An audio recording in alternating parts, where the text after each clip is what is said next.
It's Collier Robison, storyteller, and I have a new story for you. It is a folktale from Thailand, and I have my little helper here, Kumin. Squawk! Yes. Once there was a queen, and one morning she went out, leaned out over her balcony, eating some puffed rice and honey. Come on, cracker! Come on, cracker! "Oh," said the parrot. And so the queen fed her little friend. "There you go, there you go." And while she was feeding the parrot, some honey from the cakes went drip, drop, and plop on to the windowsill. Look there! Look there! Oh, the queen looked, and she saw. "Oh, is it the honey you're talking about? The servants will clean it up later. It's not our problem, friend." And she continued to enjoy the morning, with the sun beaming down on her, warming her face.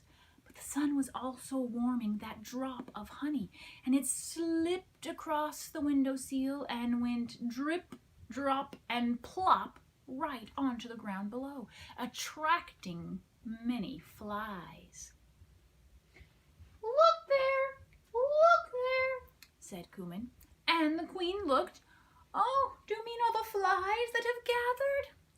Oh, well, not to worry. It's not our problem." And on she went.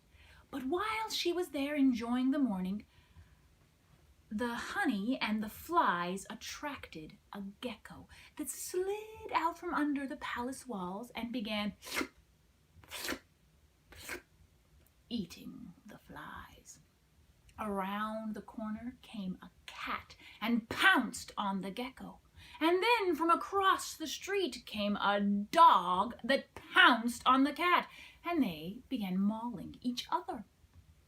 But before too long, as the noise got louder, the parrot said, Look there! Look there! "Oh," and the queen looked down. "Oh, do you mean the animals fighting in the street below? Oh my, it's not our problem. Someone else will take care of it," she said. And someone else did take care of it.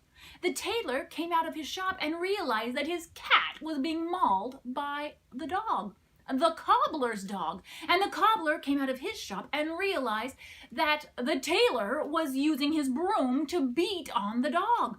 Well, the cobbler had a shoe in his hand and began beating on the cat, and before too long, the tailor and the cobbler were beating each other.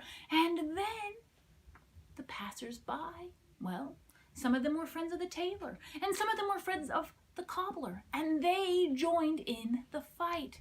Oh, and then the soldiers came, and the soldiers were trying to break up the fight, and as they listened to those different stories, some of the soldiers sided with the cat owner, and some of the soldiers sided with the cobbler. And the soldiers ended up joining the fight. It was an all-out brawl right there in the streets. Rocks were thrown, windows were broken, and someone took a torch from the wall and threw it through the broken window, setting a blaze in the shopping area. Before too long, well, the queen, just minding her own business, she heard the parrot say, Look there! Look there! And she realized that soldiers were entering her room to escort her from the palace so that she would not end up in the blaze.